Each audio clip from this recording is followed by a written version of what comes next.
Well, boys, we have quite the busy week ahead. We've got 24-inch semi wheels coming for the Thumbins. Got to finish up the sound system, got to align it, got to make sure it is sorted to tow the big trailer to Clutch Cookers this weekend. We also need to load all the tools that are spread out in bags to take in the back of the truck when I take the open trailer and sort it back into the enclosed and get the enclosed set up and ready to go for the weekend. And the Miata's broken. So we've got a few things to fix on this thing, a few major requirements. So basically the problem is the clutch is slipping. The last drift event, I did about 6 laps and I noticed that the clutch was grabbing higher and higher. And this was a problem at Clutch Kickers as well. I adjusted the pedal as far in as possible, but it got to the point where, I mean, you would press it down maybe a 1/4 inch and it would disengage the clutch. One of the run-ups, I noticed that the clutch was slipping. So my theory is the clutch is not engaging fully. Basically, the throwout bearing is just holding it slightly disengaged. The throwout bearing is internal into the trans, and it's like a throwout bearing slave cylinder combo. And I think the one I have in there is too big for my setup, and it's just constantly putting pressure on the pressure plate and keeping the clutch from fully engaging, and then that hints the slip.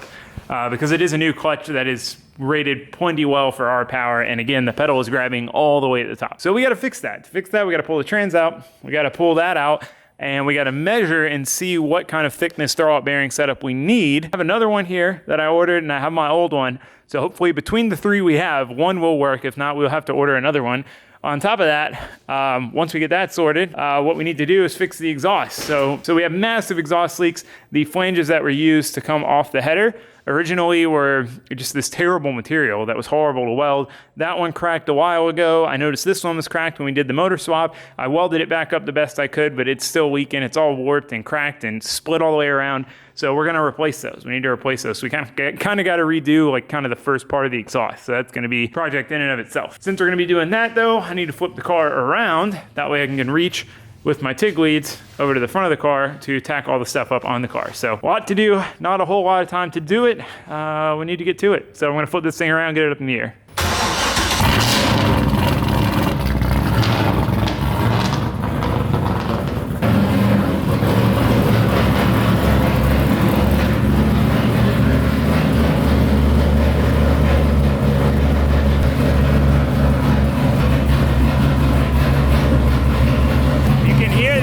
Leak.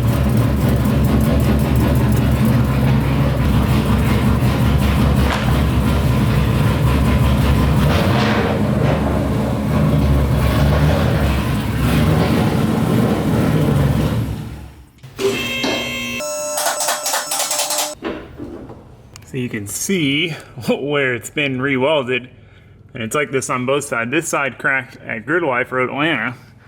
Luckily, there's a guy in the pits with a TIG welder, and then this side cracked before the last round of Clutch Kickers, and I welded it back together. So definitely got to replace that, and we'll have to replace some of this pipe because this one's got like a taper to it. We got to get the exhaust out of the way anyway to pull the trans out. Luckily, we can pull the trans out without pulling the motor out because the plate, basically the trans adapter plate, bolts to the main bell housing. So we can't get the bell housing off in the car, but we should be able to get this plate off and pull the trans itself off and the slave cylinder with it.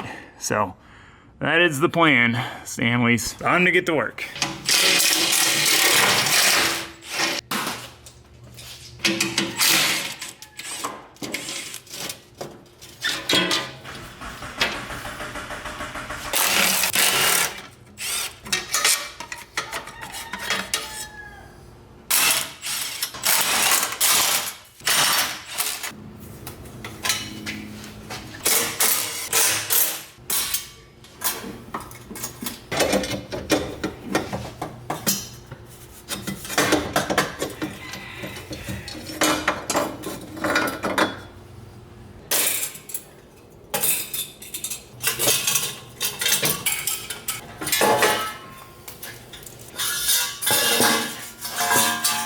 You can see where it already smoked that gasket. That's where it was leaking.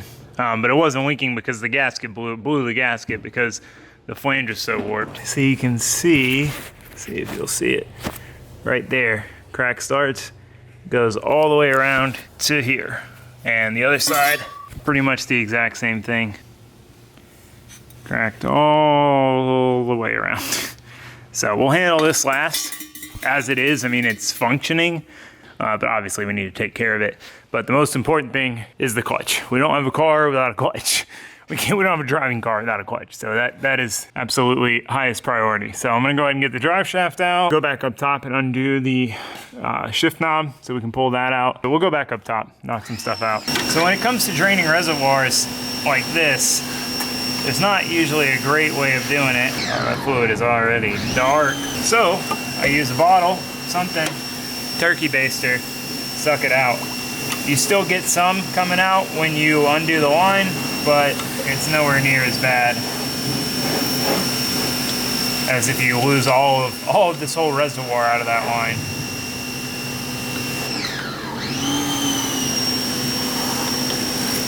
Downfall of an internal slave cylinder car, the friction disc material as it wears off and is flying around in there works its way through the seal and into your clutch fluid. That's why you generally have to kind of stay on top of flushing your clutch fluid with a setup like this pretty often, because it gets contaminated quick. This is, I don't know, 3/4 inch. Gotta undo our P-clamps so we can drop the lines down through the bottom. All right, feed line, bleed line, out, dangling. So gotta undo the rest of the wires here, like the O2 sensor, get that out of the way. Pull the shifter off the top, and then it's drive shaft transmount, snake it out, hope we don't die.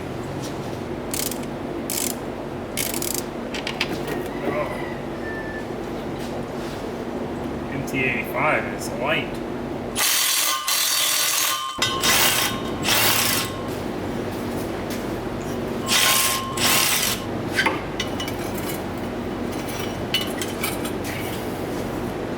Drive shaft is out. Bada boom.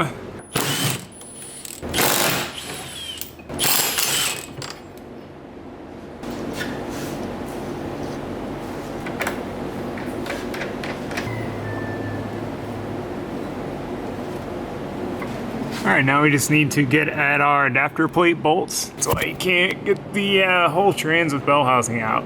Not enough room. Got all the bolts but one out. This new Milwaukee right angle impact is an absolute ripper. It's not quite as powerful as the stubby 3/8, but this thing is way more powerful than I expected. I can do lug nuts and everything with this. This is like maybe just the tiniest bit less powerful. Not by much though. It saved us this project. Got a bunch of the bolts out we couldn't get to with this guy. So absolutely, I've been using it for a bit now and would highly recommend it. Could not live without it now that I've had it. So anyway, yeah, we'll pop this last bolt out. Me and Ben will manhandle this thing out of here.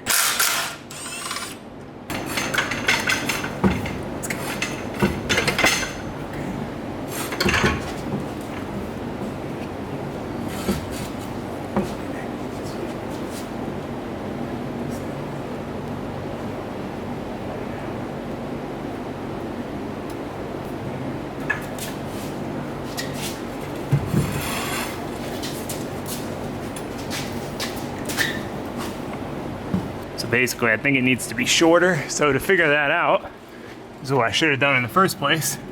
I'm going to measure from the pressure plate fingers here to the face here. And then I'll have to add into this pocket. So we're gonna be measuring to here, and then we'll have to add that to our measurement, and then we'll figure out what this measurement should be of the slave cylinder throwout bearing. That's the plan, at least. All right, here's where we're at. Here's my original slave cylinder that I had in there for about 1.5 years. When I first did the swap, different clutch setup. Here is the slave cylinder, the Holley slave I put in when we did this clutch and this engine, you know, a few weeks, like what, a month ago or so. And here is the one I bought on Amazon that's guaranteed to be OEM, and they are all the same size. They are all the exact same size, and their size is about 90 millimeters. Whereas the distance we measured, which we're measuring basically from the pressure plate fingers here to the face of where the throwout bearing is going to sit. Now they do slide over that recessed pocket there, but I measured it both ways. So to the face of this, 68 millimeters, to the face of this, 73. So as you can see, these are both all of these are far too thick for our trans adapter plate clutch combination. Now I need to track down a like adjustable one is probably what I'm gonna need, because it does need to be within a pretty small window of like 125 thousandths of an inch. You know, you don't have a lot of playing room. It can't be way too short, it can't be way too long. So time to hit the internet and get some parts overnighted from the USA, boys. It's not Japan because it's America stuff. But I had a feeling that was gonna be the case, so I wanted to get it out today and give myself plenty of time to get some new parts in. So anyway, move on to the exhaust. Well, the flanges bolted right on. I was a little concerned about that. I was trying to buy some with some ovalized holes, but they all were gonna take too long to ship. And these were the correct dimensions based on my rough measurements with all the exhaust still in here. And they work, they're perfect. And these are really nice, super freaking thick flanges. So, and the exhaust does slide into them. So that should make this relatively straightforward. Not 100% sure. I basically got to cut these kind of as far up as I can, because they do have a bend in them and then they flatten out. And we're gonna ideally want to work with a flat section. So basically cut probably just below the weld there, and then mate the two together, tack them in and let her rip. It is gonna need to be some precise pieces, but the fact that they slide into the flange makes it a lot easier. If it's a 1/4 inch too long or whatever, it needs to be at a slight angle, we have a little bit of wiggle room there. And it'll make it nicer to weld too. It'll be a corner weld instead of a butt weld. But anyway, I am going to start cutting those flanges off. You can see how bad this was though. Both of these exhaust gaskets are toast. Like blown TF apart. Blown apart. It is gonna be really nice to hear this car probably for the first time in over a year with no exhaust leak. The car will probably run better too, because the wideband will be reading far more accurately without a massive exhaust leak.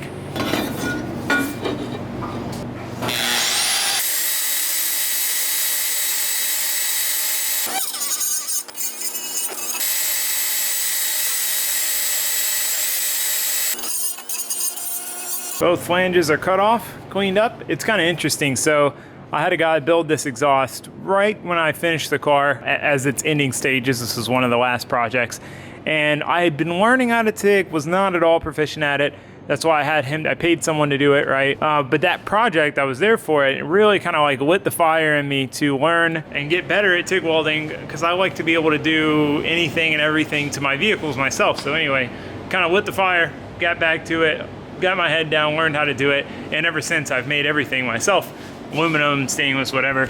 But I have redone the majority of this exhaust at this point. Pretty much from here back, I've changed multiple times, trying mufflers, resonators, different tip setups, adding a flex joint there and there, and changed all this up. But the only thing I haven't changed is up here. And now we're changing up here a little bit. You can see these flanges were just junk. Both flanges cracked the exact same way. They're opposites of each other, but the same orientation. So this is like the outside. It's cracked from the outside and all the way around, right?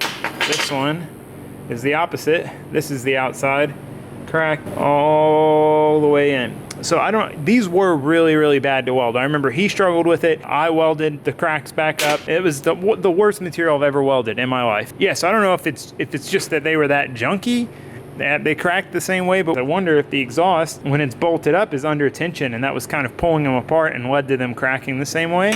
So we need to be careful with that when we do these new flanges, to make sure everything's tight and tensioned and in place before we tack anything. So.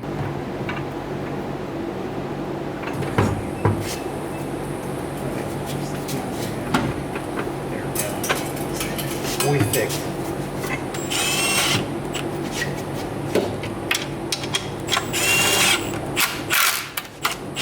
Alright guys, so I'm putting the trans back in because I can't build the exhaust without the trans in. Because, one, the trans might interfere, but mainly because the engine's tilted back. And if I eyeball it to like tilt it up, eyeball, it might be wrong, and then it might be under tension. So we gotta have the trans in here to be able to build the exhaust correctly. And I definitely want to make sure I do it right. And we won't have a new throwout bearing for another day or two. So I didn't want to halt progress just to avoid a 10-minute job throwing the trans in.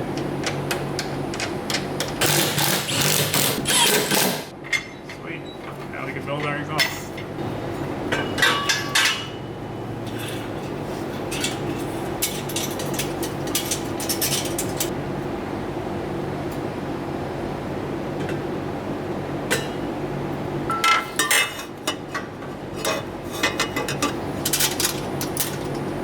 Well, we might just be able to get away with a little straight piece for both of them. I'm gonna start cutting some pieces, test fitting them, and see what we can make work. Got the dead man marked because it took a lot of messing around to get the height right to where these are the right distance apart and lining up with the holes. I had to shim this side up. Well, we got it, I think. I mean, it's as close as it's gonna get, but I do have to drop it down to test fit the pieces. So I'm gonna go ahead and cut a couple pieces. If we can get 2 straight pieces in and they all line up, I'm gonna be so happy. So some of you are probably wondering, why not just rebuild this whole section of the exhaust? And trust me, I've thought about it, but a few things. One, really tight fit. Like incredibly tight fit where the starter and everything is. It would be a very tricky section to build. And this one already fits really pretty well. Like, I can't complain about the fitment of it. And if I'm gonna redo it, I'd probably want to redo the whole exhaust, try something different. And the main reason is, as with me, a lot of times lately, we don't have time. We got clutch kickers this weekend and we gotta get it done. So I hate being that person. I used to never be that person. Now I've been that person the past like 3 months, but I mean, I guess that just means you're busy. All right, so we got our 2 patch pieces to cut in.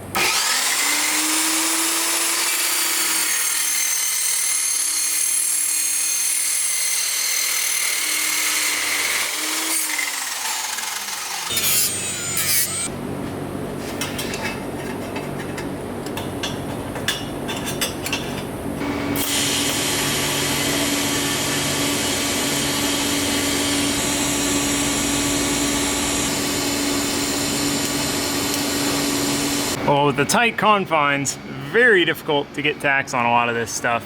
So what I'm gonna do is pull it out, throw some more tacks on it, toss it back in, make sure it still fits, and then we'll weld it. Let's get to it. Pulled it out, added all my tacks, put it back in. Everything still fits good. Haven't torque tightened everything down, but all the V-band clamps line up. I even tossed the drive shaft back in. We still got clearance there. So now we're gonna pull it back out, fully weld it up, and throw it back in, hopefully a final time to check. And then we gotta take it back out because we gotta get the trans back out to put the new slave in. So lots of in and out, but that's, you know, that's usually how these projects go.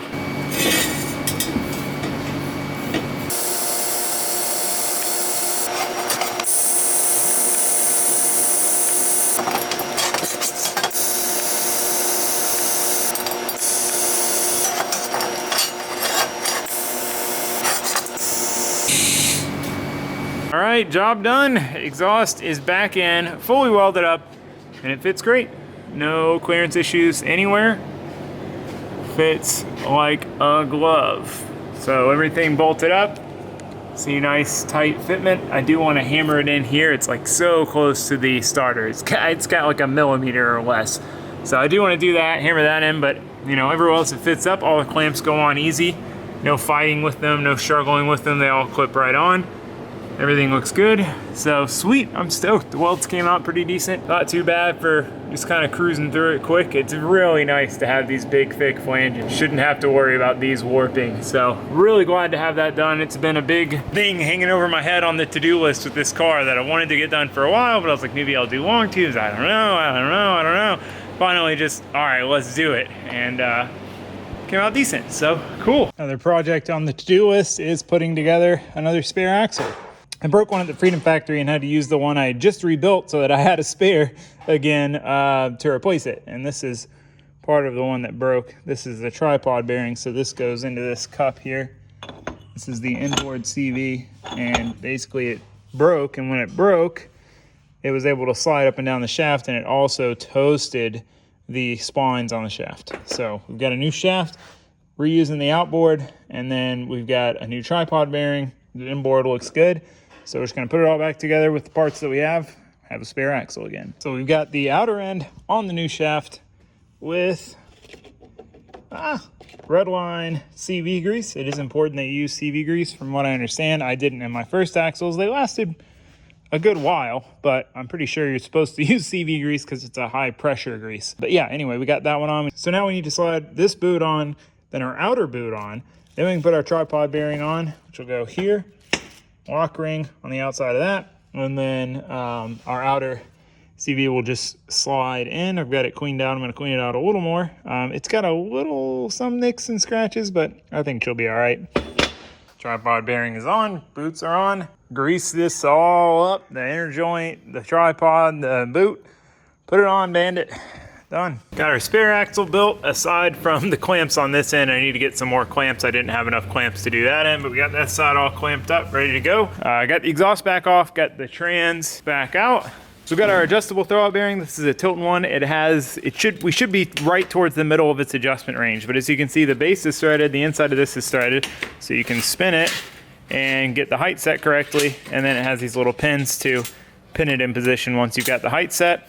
We got some 3 to 4 AN adapters. This is 4 AN, our lines are 3 AN, and then I got a replacement fitting for my dry sump breather line because I got a blue one and it just looks goofy. So figured while I was ordering this stuff and paying shipping, might as well replace that. So what we need to do, get this set to the correct height, get it on the trans, double check our measurements for everything, get it installed. It's really the next steps here.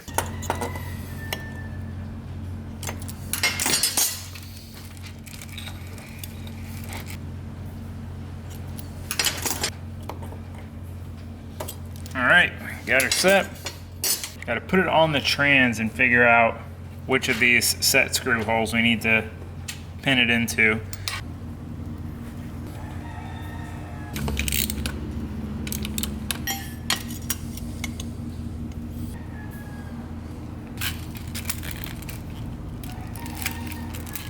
All right, we need to put some Loctite on this guy, but we're good. All right, job done. Measurement has been double checked on here. I'm gonna double check the pressure plate to the face, to the pocket one last time, just to be sure. And then we'll throw it back in. Oh, and I got my 3 AN unions on. That'll actually be really nice because right now I've got to disconnect the lines at the top, bring them all the way down from the master cylinder, whereas now I'll be able to disconnect them at the bottom and leave the other lines. So that'll be handy. Okay. Yeah, another one of these, honestly, for when we're doing exhaust stuff. Yep,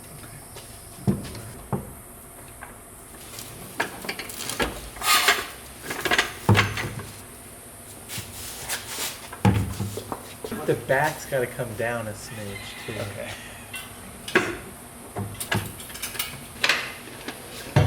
There we go. That was it. It's not all the way.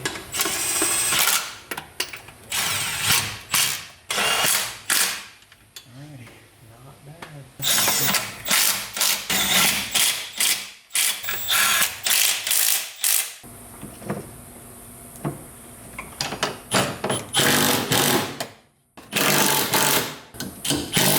Alrighty, trans is officially back in with the throwout bearing adjusted, what should be correctly, measured it about 10 times to be sure, but I mean at least, hey, if we did have to pull it back out, really not that hard. But yeah, before we go putting the exhaust on and stuff, I want to hook up the hydraulic lines, bleed it, and make sure everything seems good, so if we do need to take it back out, we don't have to do more work, right? We can just basically drive shaft and then what we just did. So that's my plan, just to save us some time. If things go wrong, hopefully they won't. Hopefully it won't. Drive shaft is in, all the lines are hooked up. What we're gonna do once the clutch is bled is I'm gonna have Ben try to turn the wheel and just see kind of at what point the clutch is released all the way. That way we know if we need to adjust the pedal or change anything. So I have this 4-foot remote bleeder line. It's very handy because you pop the bleeder valve, stick it in the reservoir, and then just bleed it. Just pump it back to itself. I added this when I did the motor swap because we did it to Ben's car, we did it to my RX-7, and it is a game changer. I'm gonna bleed it out and we'll see where we're at. Well, the clutch bled up good. I've got the pedal adjusted, I think, where I like it. I'll have to drive it around some and see, but basically before I had the rod adjusted all the way in. Anyway, long story short, I had it maxed out. Still was grabbing too high because that throwout bearing was way too big. Now that we've got the smaller one that's adjusted correctly, I was able to adjust it in a lot and still get the pedal where I want it. I have good range both ways on the pedal adjustment. So again, we'll have to tinker with it some. Oh, while we're here, I'm gonna change, this is the fitting I was talking about. See how I got a blue one?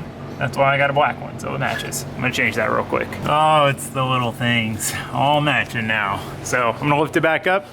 I think all we got left really is to throw the exhaust on. We'll have to get the skid plate on. Exhaust is back on. Everything's pretty much ready to go. There's O2 sensors back in.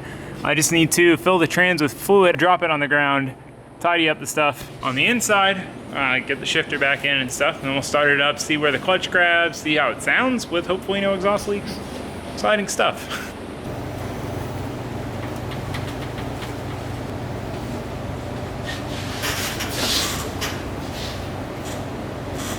Car's on the ground, interior is back together aside from the piece that goes there, just in case I need to get under there and adjust the clutch any. So we're gonna fire it up and see what it sounds like, see how, like, where the clutch grabs. We tested it by having Ben spin the wheel, but you never really know until you got it running.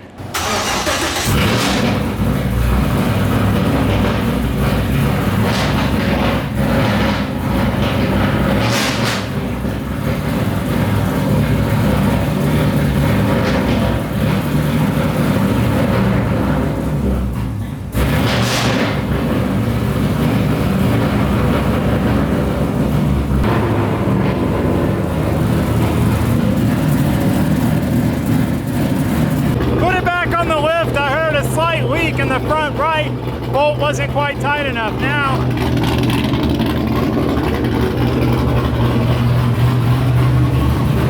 no more leaks. There might be a tiny one still, I can almost hear it, but I think it's just the noise of the basically the pulses through the exhaust. A lot better than it was. No, I can't feel a leak when I stick my hand down in there, so that's a win for me. Could just be a placebo effect, but I feel like it sounds healthier out the back, but who knows? Something that needed to be fixed really bad because it was just pouring hot exhaust gas into the engine bay, out of the wheel wells, like it was a mess. So I'm glad to have that sorted. Well, that pretty much wraps us up with the old LS Miata. The clutch is working good. The engagement point is pretty much right where I want it to be. It's about halfway up. Doesn't feel like it's not releasing all the way. It feels like it's for sure releasing, for sure grabbing all the way. Everything seems good with that, holding pressure, etc. And then the exhaust seems to be fixed, no more leaks, which is very satisfying. Again, been one of those things. So yeah, I mean, she's pretty much ready to go for clutch kickers. I do want to get it back on the lift at some point before then. We got a couple days and just go through a nut and bolt check it and make sure we're good. But other than that, problems are resolved as far as I know. So it's time to move on back to the Fummansville. We're gonna be putting 24s on it and I just can't wait any longer. So that's gonna be it for now. I'll see you guys for the next one. Thanks for watching, thanks for subscribing, goodbye.